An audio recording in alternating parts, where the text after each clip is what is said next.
함께 보실 하나님의 말씀은 신약성경 요한복음 20장 31절입니다. 오늘 신약성경 개관 요한복음 살펴보는 날인데, 요한복음의 주제라고 할 수 있는 요한복음 20장 31절 한 구절 읽고 개관 살펴보도록 하겠습니다. 요한복음 20장 31절, 신약성경 184면 전후를 보시면 되겠습니다. 찾으셨나요? 함께 봉독합니다. 오직 이것을 기록함은 너희로 예수께서 하나님의 아들 그리스도이심을 믿게 하려 함이요 또 너희로 믿고 그 이름을 힘입어 생명을 얻게 하려 함이니라. 아멘. 잘 오셨습니다. 계속해서 신약 성경 개관을 살펴보고 있습니다. 신약 성경 중에 네 번째 책인 요한복음 개관하는 날인데, 우리 앞서서 복음서 마태, 마가, 누가 세 권을 살펴봤습니다. 오늘 요한복음 할 텐데, 요한복음 하기 전에 잠깐 세 권의 내용들을 정리하고 넘어가도록 하겠습니다.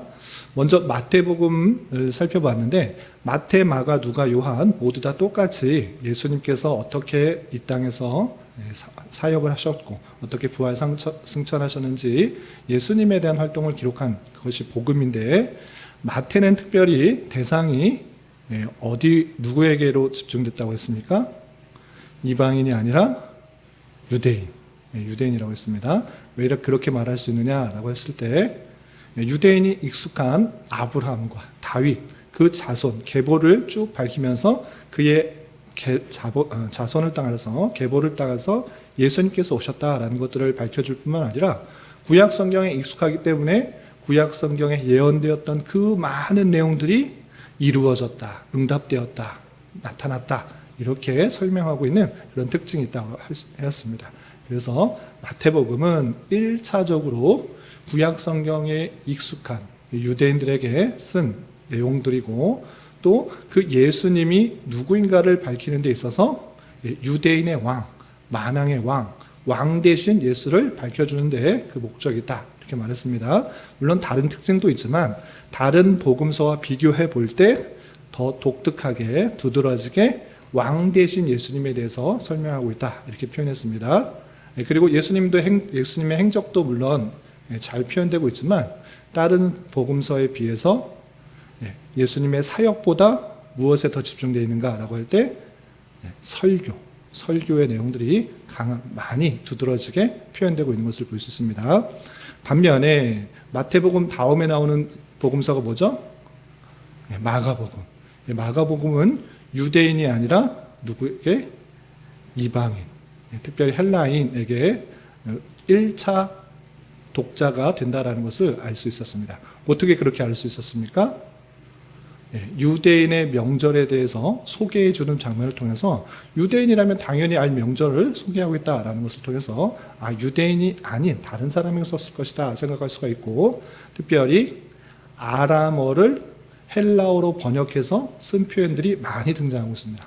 그래서 아람어를 쓰고 있는 익숙한 유대인이나 그 지방의 사람들이었다 그러면 번역할 필요가 없는데, 굳이 헬라어로 번역하고 있는 것을 통해서 이것은 이방인들, 또 헬라어에 익숙한 그런 사람들에게 썼다라는 것들을 알 수 있는 것입니다.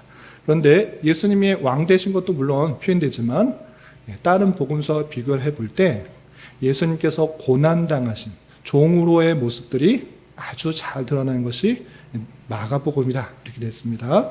그리고 예수님께서 설교하신 내용들이 거의 다 빠지고, 예수님께서 어떤 사역들을 하셨는지 그 사역에 집중해서 간단하게 나열하고 있다, 이런 특징이 있다 하고 있습니다.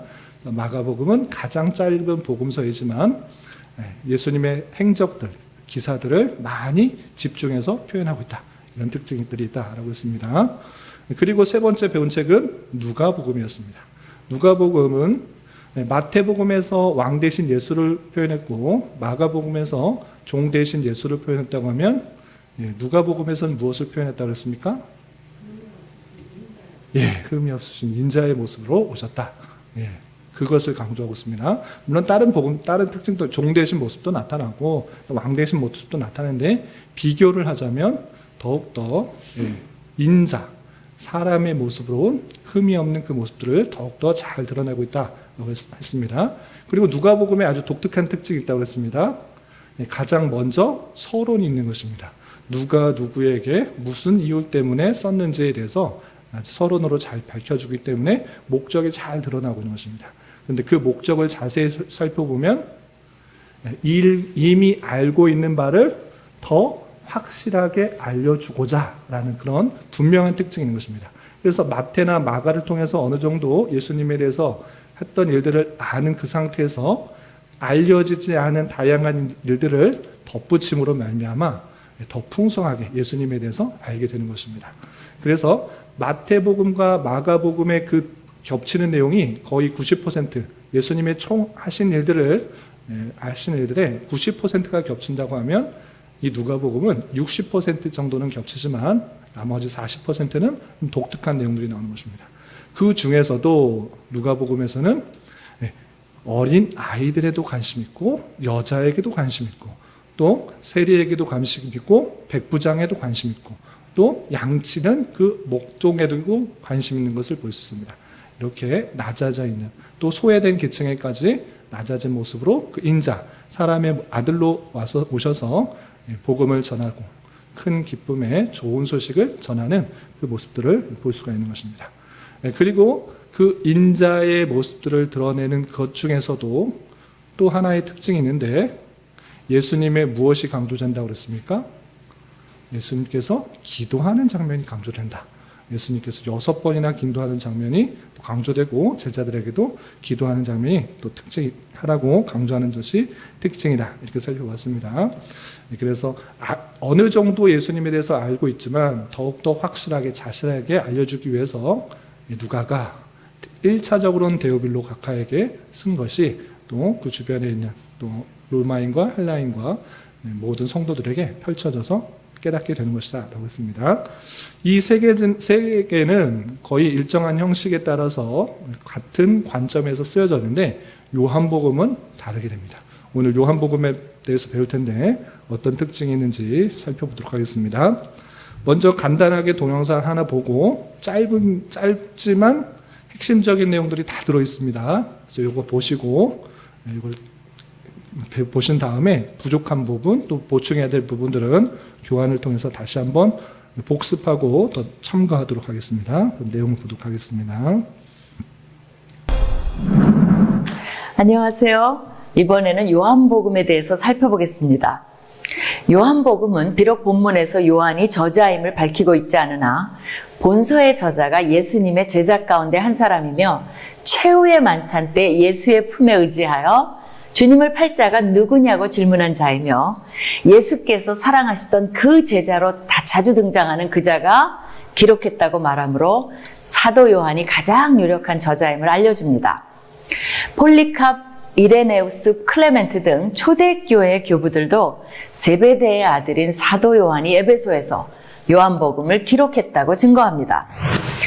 요한복음은 20장 30절 31절에서 예수께서 제자들 앞에서 이 책에 기록되지 아니한 다른 표적도 많이 행하셨으나 오직 이것을 기록함은 너희로 예수께서 하나님의 아들 그리스도이심을 믿게 하려 하며 또 너희로 믿고 그 이름을 힘입어 생명을 얻게 하려 함이니라 라고 쓴 목적을 분명히 밝히고 있는 점에서 다른 복음서와 구별이 됩니다. 방금 인용한 말씀에서도 2번이나 나온 믿다라는 동사가 바로 요한복음의 핵심 단어이며 통틀어 98번이나 나옵니다. 즉 요한복음은 예수님이 그리스도이심을 믿고 우리로 하여금 생명을 얻게 하려고 기록한 복음 전도서입니다. 요한복음의 수신자는 유대인들이나 유대인 개종자들로 봅니다. 요한복음이 신약의 모든 책들 중에서 구약을 가장 폭넓게 가장 많이 암시하고 있는 책이라는 점에서 그 사실을 확인할 수 있습니다. 구약을 아는 사람들에게 예수 그리스도를 통해 구약의 의미를 새롭게 해석해 줌으로써 모르고 있던 의미를 깨닫게 하고자 의도한 책이라 보는 것이 가장 자연스러운 해석입니다. 구약을 모른다고 요한복음을 이해할 수 없다는 것은 결코 아닙니다. 구약에 대해 깊은 지식이 있을 때 더 풍성하고 깊은 이해가 가능하도록 구성되어 있다는 것입니다. 그래서 어떤 학자는 요한복음에 대해 어린아이가 헤엄치며 놀 수 있을 정도로 안전한가 하면 코끼리가 익사할 정도로 깊다라고 평가한 바 있습니다. 요한복음은 공관복음이라 불리는 다른 세 개의 복음서와 여러 면에서 다릅니다. 공관복음서에서는 예수님을 묘사할 때 그분이 메시아라고 명확하게 표현하는 것을 피하거나 그분의 신성에 대해 매우 완곡하게 표현하거나 인자라는 호칭과 같은 매우 미묘한 표현들을 사용합니다. 마치 읽는 이들에게 당신은 이런 분을 누구라고 하시겠습니까? 라고 반문하는 듯합니다. 공관복음은 논리를 펴는 데 있어 귀납적 접근을 하고 있습니다. 반면 요한복음은 연역적 접근으로 예수 그리스도를 묘사합니다. 서문부터 로고스라는 단어를 사용하여 예수 그리스도가 하나님이시며 창조자이시며 성육신하신 분이며 독생하신 하나님이심을 분명히 밝히고 있습니다. 그뿐 아니라 요한복음은 공관복음에 비해 그리스도의 신성에 대해 담대하며 적극적으로 표현합니다. 모세를 믿었으면 나를 믿었으리라 부터 아브라함이 나기 전부터 내가 있느니라는 표현까지 거침없이 자신에 대해 말씀하시는 예수님을 만날 수 있습니다. 특히 예수님은 내가 그니라는 표현을 많이 사용하시는데 이것은 구약에 나오는 나는 스스로 있는 자 I am who I am 이라는 하나님의 말씀과 동일한 표현입니다. 예수님이 내가 곧 하나님이다 라고 주장한 이 표현이 당시의 유대인들에게 얼마나 충격적으로 다가왔을까 상상해 보십시오.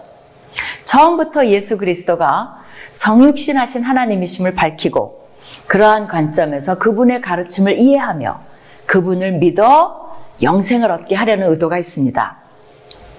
요한복음은 크게 둘로 나누어 1장부터 12장까지를 표적의 책으로 13장부터 21장까지를 영광의 책으로 구분하기도 하는데 표적의 책은 7개의 표적으로 유명합니다. 가나의 물을 포도주로 바꿈, 가버나움에 있는 왕의 신하의 아들을 고치심, 베데스다 연못가의 38년 된 병자를 고치심, 5,000명을 먹이심, 무리를 거르심, 눈먼 자를 고치심, 베다니의 나사로를 살리심의 기적으로 예수께서 하나님의 아들인 그리스도임을 알리고 믿게 하려는 것입니다. 반면 영광의 책에서는 최후의 만찬과 예수님의 순환과 부활을 그리고 있습니다. 또한 요한복음의 기독론으로 알려진 7개의 나는 이요라는 표현도 유명합니다. 이는 예수님의 가르침 속에서 사용하신 7개의 자신의 정체성에 대한 비유적 표현들로 나는 생명의 떡이요, 나는 세상의 빛이요, 나는 양의 문이요, 나는 선한 목자요, 나는 부활이요 생명이요, 나는 길이요 진리요 생명이요, 나는 포도나무요 로 구성되어 있습니다. 이것도 예수님이 누구신지를 알고 우리가 믿고 생명을 얻게 하려는 것입니다. 그러기에 보통 초신자들에게 요한복음을 먼저 읽기를 권합니다. 예수님이 누구신지를 알고 그분을 믿고 영생을 얻기를 바라는 사도 요한과 동일한 마음이 있기 때문입니다. 네, 잘 보셨나요? 네, 내용이 잘 요약되어 있는데 우리 교환을 보면서 다시 복습하고 또 없는 내용들도 추가하면서 배워보도록 하겠습니다. 네, 교환 1페이지 보시면 요한복음 책 제목이 있는데 다른 복음서와 마찬가지로 카타 요한엔 되어 있습니다. 요한에 의한이라는 뜻이고요. 기록자는 요한입니다. 네 복음서 모두 동일하게 누가 이것을 썼다라는 그 기록자 이름이 명확하게 드러나 있지 않습니다. 요한복음도 드러나 있지는 않습니다. 그러나 그 알 수 있는 여러 가지 힌트들이 있습니다. 자신을 사건의 목격자라고 진술하고 있고 최후의 만찬 때 예수의 품에 의지하여서 예수의 팔자가 누구인가라고 질문한 그 사랑받는 제자라는 사람이 나오는데 계속해서 그 표현, 예수의 사랑하시는 제자, 예수의 사랑하는 제자 계속적으로 반복해서 표현되고 있는데 이것은 자신의 이름을 드러내지 않고 예수님의 사랑을 많이 받았다라는 것을 우회적으로 표현하고 있는 것입니다. 그 사랑이 만을 받은 사람이 누구인가 볼 때 뒤에도 조금 더 설명이 되겠지만 다름 아니라 사도 요한인 것입니다. 예수님의 제자 중에 하나인 요한인 것입니다. 더 어떻게 그렇게 판단할 수 있느냐라고 할 때 요한의 제자인 폴리캅과 또 이레니우스를 비롯한 초대 교부들이 대부분 이 책의 저자를 요한이라고 하고 있기 때문에 다른 사람 의심의 여지 없이 다 요한의 기록이다라고 표현하고 있습니다. 요한의 이름의 뜻은 여호와께서 사랑하시는 자이고 요한은 세베대의 아들이며 야고보의 형제입니다. 그래서 요한의 형은 야고보고 동생이 요한인 것입니다. 그리고 어머니는 살로메로 기억되어 있습니다. 근데 요한의 별칭이 있습니다. 사도 요한의 별칭이 뭐냐면 사랑의 사도입니다. 사랑의 사도. 들어보셨나요?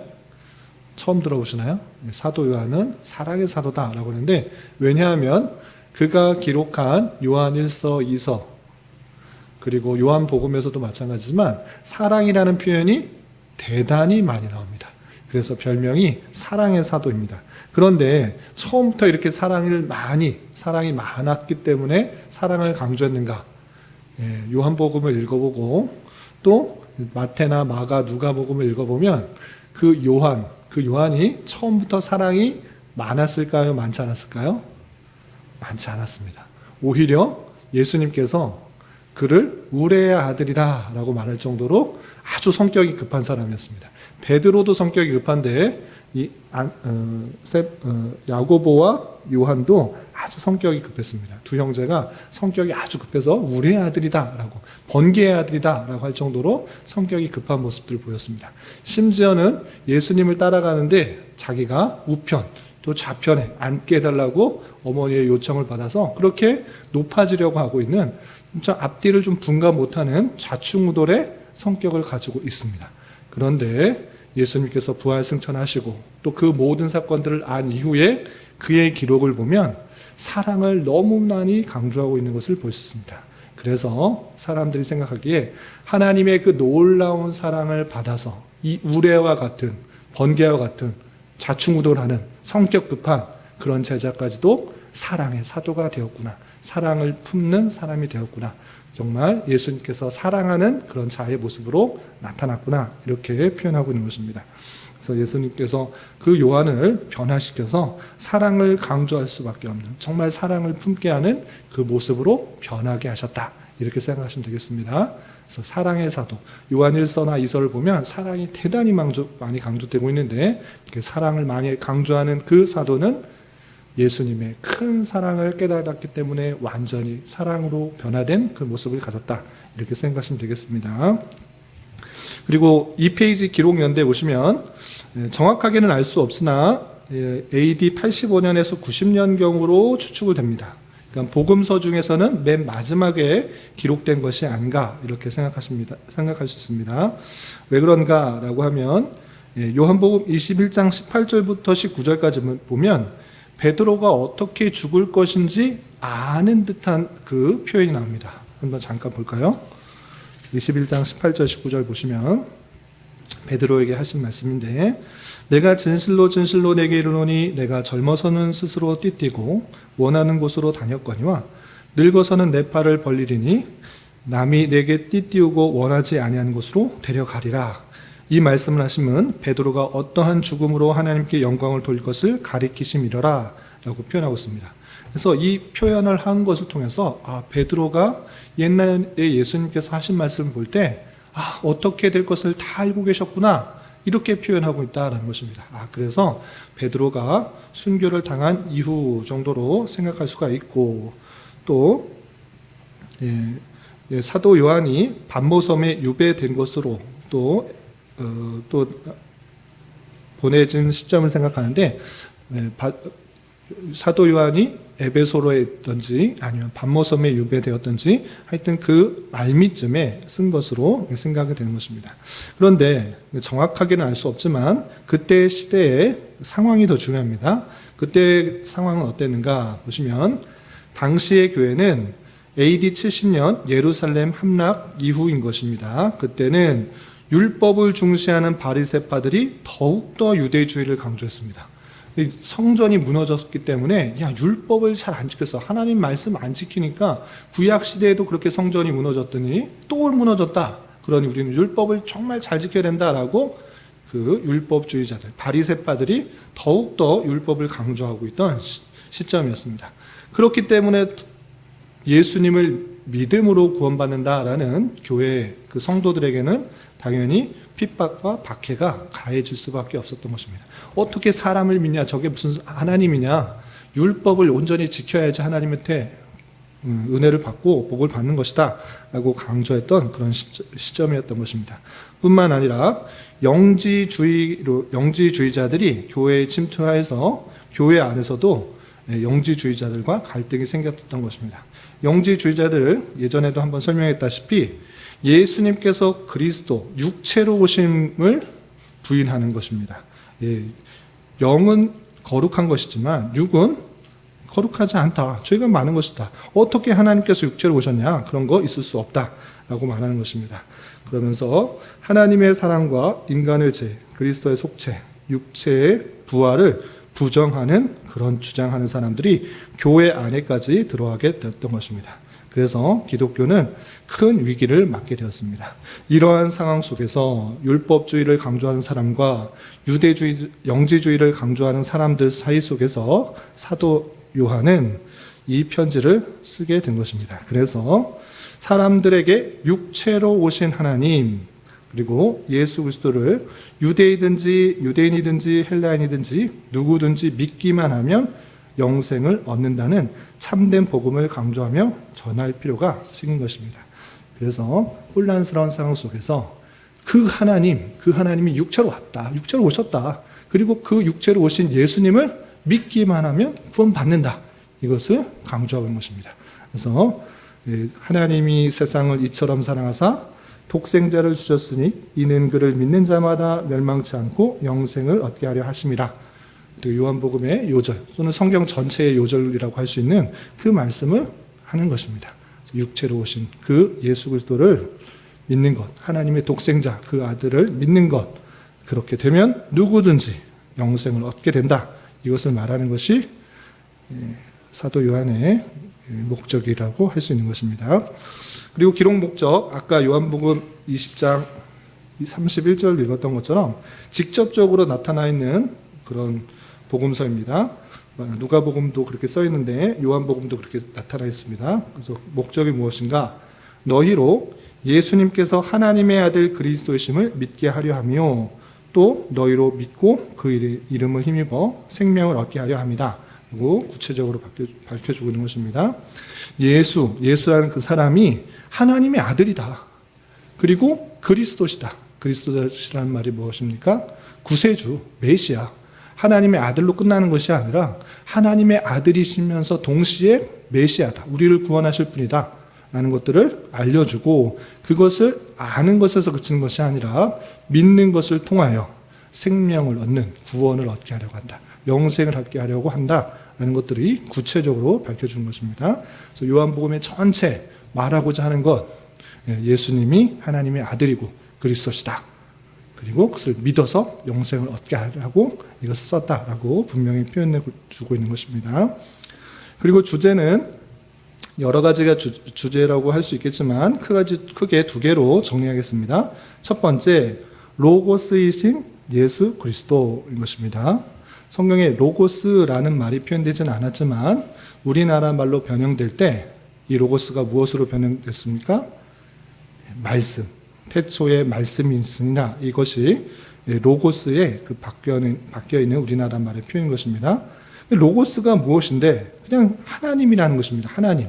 우리는 말씀이라 생각해서 그냥 언어, 보이스 이런 정도로만 생각하는데 그것이 아니라 로고스라는 단어는 헬라어에 있어서 진리, 이성, 참신 이것을 뜻하는 그런 단어인 것입니다. 그래서 이 첫 번째 요한복음에서 강조하고 있는 것은 하나님이 예수 그리스도시다. 이것을 밝혀주는 것입니다. 특별히 예수가 하나님이신데 하나님의 아들이신 메시아다라고 밝혀주고 있습니다.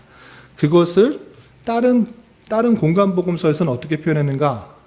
아까 동영상에도 잠깐 말했는데 예수님이 이런 일 하셨다, 이런 일 하셨다, 하나님의 아들로, 또 인자로서, 또 종으로서 오셨다, 이런 일 하셨다. 그럼 예수님이 누굴까? 이런 식으로 귀납적으로 표현하고 있는 것입니다. 예수님께서 이런 일 하셨으니까 예수님이 무엇이겠느냐라고 완곡하게 돌려서 표현하고 있다면 요한복음은 어떻게 하느냐? 연역적 표현을 하고 있습니다. 우리 국어 시간에 귀납법, 연역법 배웠나요? 네. 중학교 때 배워요? 귀납법, 연역법? 네. 귀납법은 구체적인 사실을 열거한 뒤에 결론을 도출하는 그런 방법이라고 하면, 연역법은 결론이 나와 있고 명제가 드러난 이후에 구체적인 사건, 사실들을 나열하는 것입니다. 요한복음은 공간복음과 달리 이런 일을 하셨다. 그런 예수님께서 누구겠냐? 이런 게 아니라 예수님이 누구다. 태초에 말씀이 계셨는데 성육신 하셨다. 이렇게 결론부터 말하고 시작하는 것입니다. 예수님, 로고스가 성육신 하셔서 하나님의 아들이시고 그가 그리스도시고 메시아고 이런 일을 하셨다라고 표현하고 있는 것입니다. 그런 특징이 있다는 것입니다. 그래서 서두에서 진술되고 있는 말씀, 로고스이신 예수께서 성육신 하셔서 우리 가운데 거하시며 은혜와 진리와 영광을 드러내시고, 성육신 하신 로고스 예수는 하나님 아버지의 독생자의 영광이며 은혜와 진리가 충만하였다 라고 설명하고, 또 요한복음의 로고스의 기독론은 말씀을 통한 하나님의 창조 사역에서 성육신 하신 말씀을 통한 구속 사역으로 전환되고 있는데, 로고스의 이러한 모습은 요한복음의 중요한 상징인 빛과 생명과 깊은 연관을 가지고 있다라는 것입니다. 그 로고스가 성육신 하셨고, 또 하나님의 영광, 은혜, 진리가 충만하고, 또 그 창조 가운데 있었던 그분께서 이제 구속을 하시는 분이시다라는 것들을 표현해주고 있는 것입니다.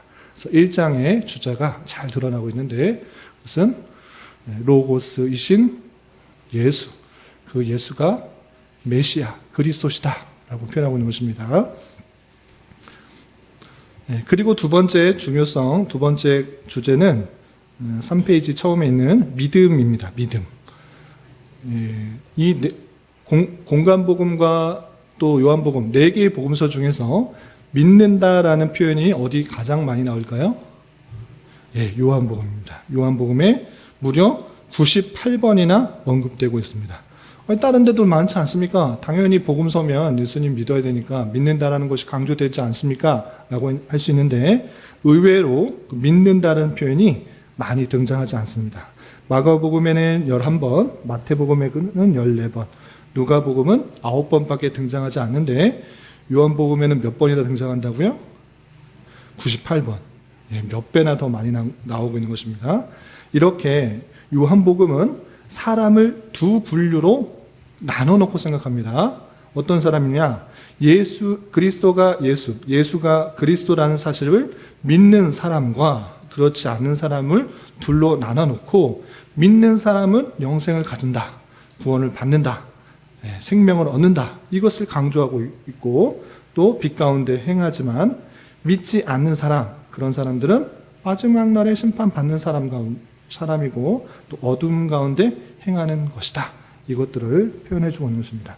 그래서 하나님이신 예수 그리스도, 하나님의 아들이신 예수 그리스도, 로고스이신 예수 그리스도, 메시아이신 예수 그리스도를 아예 선언해 놓고 그를 믿겠느냐 안 믿겠느냐, 이것들을 계속적으로 믿는 자와 믿지 않는 자와 계속적으로 말하면서 믿어라, 믿어라.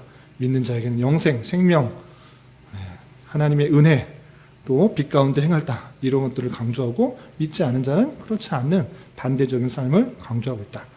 그래서 요한복음은 예수 그리스도를 믿음으로 구원을 받는다라는 그 사실들을 잘 표현해주고 있다, 이렇게 생각하시면 되겠습니다. 이해되셨죠? 두 가지만 하겠습니다. 두 가지 주제를 읽는 것으로 요한복음을 가름을 하겠습니다. 그리고 특징을 보겠습니다. 요한복음 어떤 특징이 있는가? 1번, 예수님의 직접적인 자기 계시가 있습니다. 다른 데서는 잘 안 나오는 독특한 표현이 있는데, 그것은 나는 무엇이다 라는 것입니다. 헬라어로는 에고 에이미라는 것이고, 영어로는 I am 뭐 이렇게 표현하고 있는 것입니다. 나는 무엇이다 라는 표현이 요한복음에 7번이나 등장하는 것입니다. 옆에 메모란에도 잘 표현되는데, 나는 생명의 떡이다. 나는 생명의 빛, 세상의 빛이다. 나는 양의 문이다. 나는 선한 목자다. 나는 부활이요 생명이다. 내가 곧 길이요 진리요 생명이다. 나는 참 포도나무다. 라고 하면서 내가 누구인지를 직접적으로 계시하고 있는 그런 특징입니다. 그것도 7개, 7이라는 숫자가 계속 등장합니다. 7번이나 내가 누구인지를 직접적으로 계시를 하고 있다라는 것을 밝혀주고 있습니다. 그래서 결론적으로 다양한 것들을 말하지만 궁극적으로 내가 하나님이다. 내가 메시아다. 구약 창세기에 나와 있는 출애굽기 3장 14절에 나와 있는 I am who I am, 나는 스스로 있는 자다라고 표현한 것처럼 예수님은 그러한 분이시다라는 것들을 보여주면서 내가 누구인지를 직접적으로 강조하면서 계시하고 있는 특징이 있다는 것입니다. 그리고 두 번째, 하나님의 아들이 많이 강조되는데 이것은 신성의 강조인 것입니다. 누가복음은 무엇을 강조했다고 그랬죠?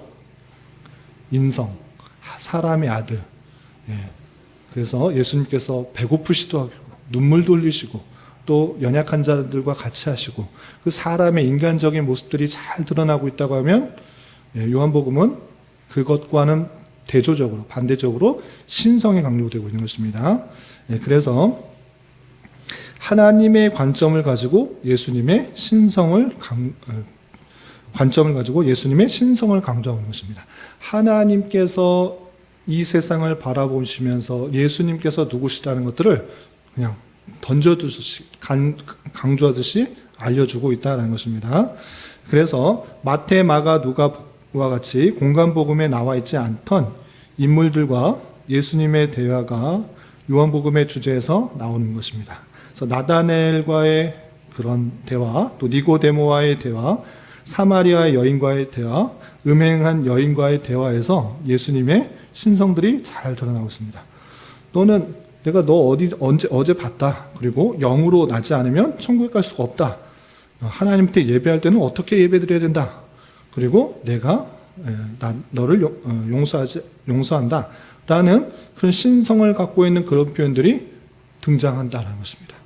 그래서 이런 공간복음에 나와 있지 않는 독특한 표현, 그 표현들 중에서는 예수님께서는 모든 것을 아시고 또 용서하시고 거듭나게 하시는 놀라운 분이시다라는 것들이 요한복음에 강조되고 있구나 라고 할 수 있습니다. 물론 마태, 마가, 누가 이 복음에서도 신성은 강조됩니다. 그러나 다른 복음서에 비해서 더 이렇게 생각하셔야 됩니다. 다른 복음서에 보다 더 강조된다. 비교해서 더 차별을 두고 이해를 돕기 위해서 표현한 것입니다. 그래서 신성이 강조되었다라는 특징이 있고요. 또 3번도 아주 재미난 특징이 있습니다. 그럼 뭐냐? 기적이나 이적이라는 말이 쓰여 있지 않고 표적이라는 말로 쓰고 있다는 것입니다. 다른 마태는 마가 누가도 표적이라는 말이 등장합니다. 그러나 이적 또는 기적이라는 표현과 병행해서 쓰고 있습니다. 그러나 요한복음에서는 다 표적이다.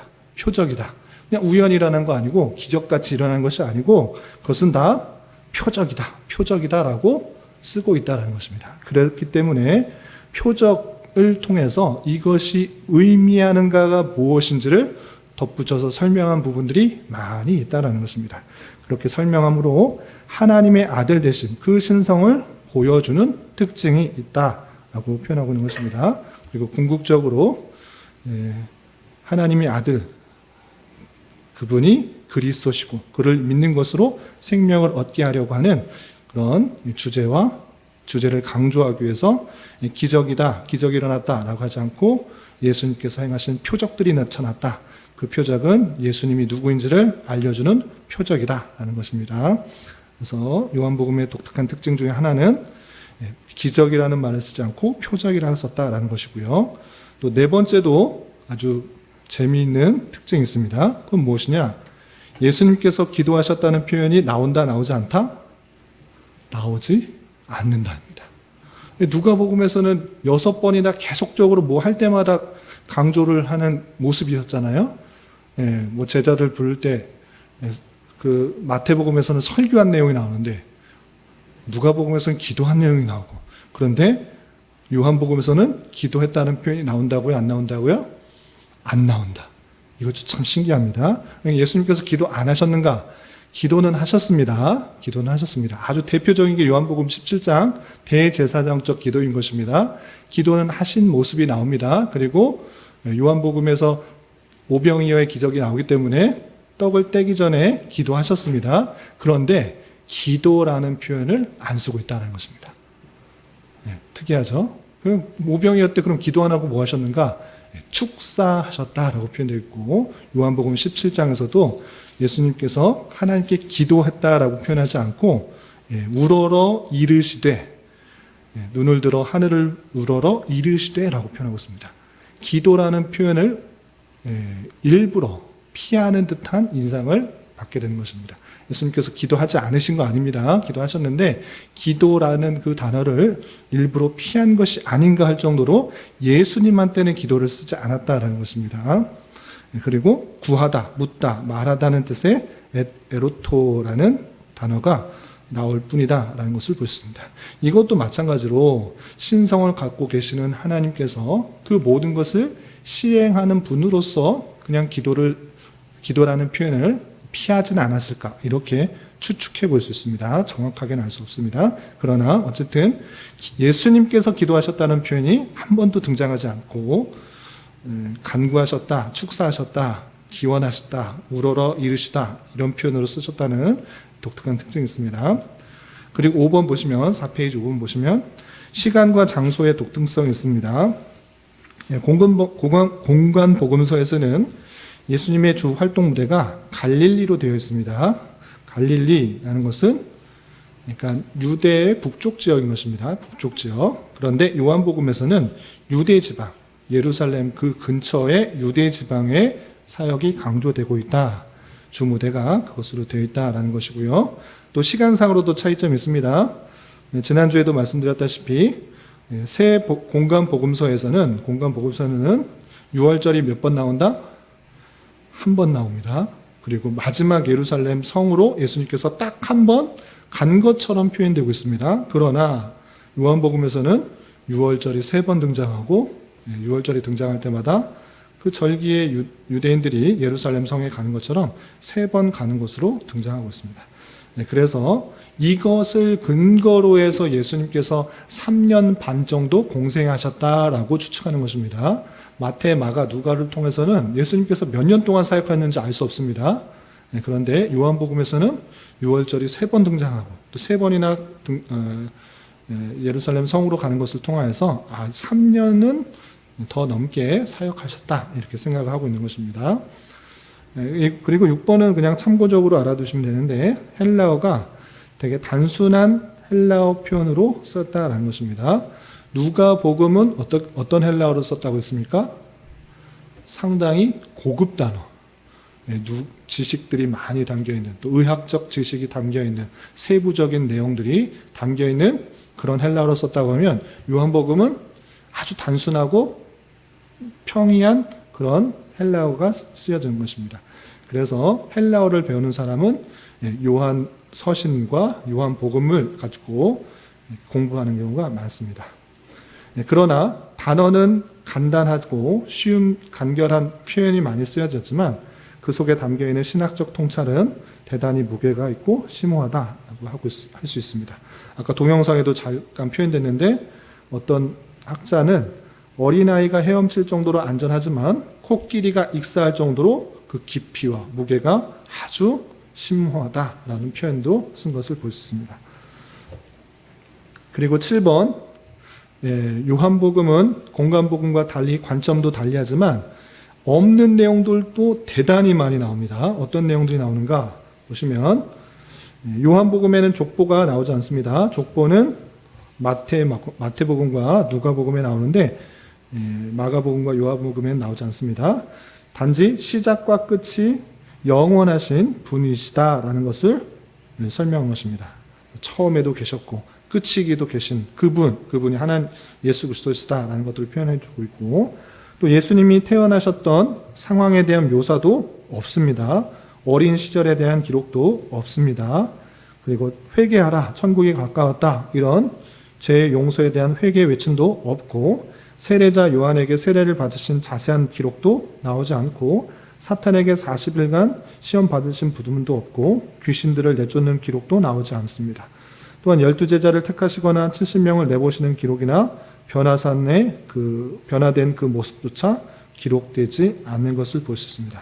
이렇게 요한복음에서는 다른 복음에서 나왔던 것을 그냥 단순히 반복하기보다는 예수님께서 하나님이시다, 그 로고스가 성육신하신 것이다, 그리고 그가 메시아시다 라는 것들을 밝혀주기 위해서, 그 신성을 강조하기 위해서 핵심적인 내용들, 다른 복음서에서 안 나왔던 그 신성에 대한 부분들을 더욱더 강조하고 있다라는 것들을 보여주고, 그리고 그분을 믿을 거냐 믿지 않을 거냐, 계속해서 믿음을 강조하면서 믿는 자에게는 영생으로, 믿지 않은 자에게는 심판으로서 구분되게 될 것을 강조하고 있다고 생각하시면 되겠습니다.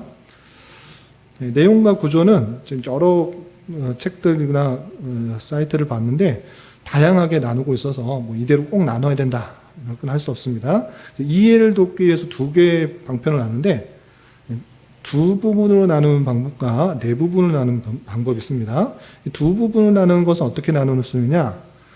1장부터 12장까지는 표적에 대한, 예수님에 대한 표적에 대해서 강조하고 있는 것과 13장부터 21장까지는 예수님의 영광에 대해서 나누는 것으로 그렇게 이해하는 경우가 있습니다.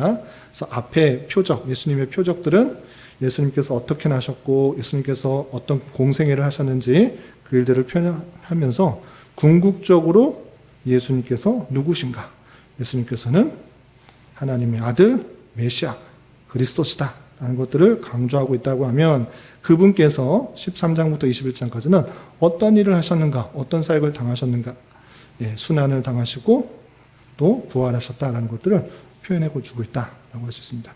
그래서 뭐 이해를 돕기 위해서 나누는데 다양한 방편으로 나눌 수 있다라는 것을 생각해보고, 예수님의 생애의 기록들이 어디에 중점을 두고 나눌 수 있다, 이렇게 좀 살펴보면 되겠습니다.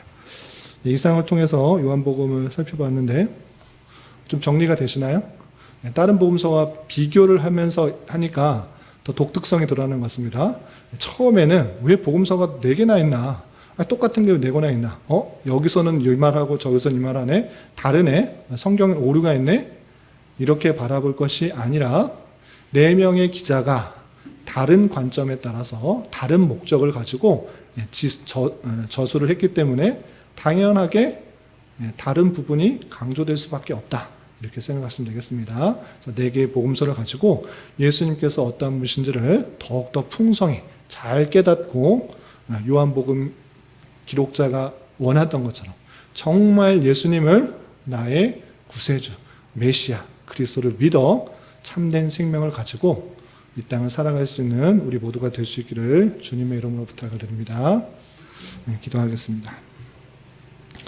하나님 아버지 감사합니다. 오늘 요한복음의 개관을 통하여서 영지주의자와 또 율법주의자의 사이 속에서 참된 하나님이신, 하나님의 본체이신 로고스이신 예수 그리스도께서 성육신하셔서 참 사람으로 오셔서 우리의 모든 죄를 십자가에 달려 돌아가심으로 죄사함을 이루시고 또 영생을 허락하여 주셨다라는 것들을 기억해 보며, 우리가 참으로 예수 그리스도를 믿는 자 되게 하시고 그 믿음으로 말미암아 영원한 생명을 가졌다라는 그 바른 지식과 또 신앙 위에 우리의 주어진 삶을 담대하게 살아갈 수 있도록 인도하여 주시옵소서.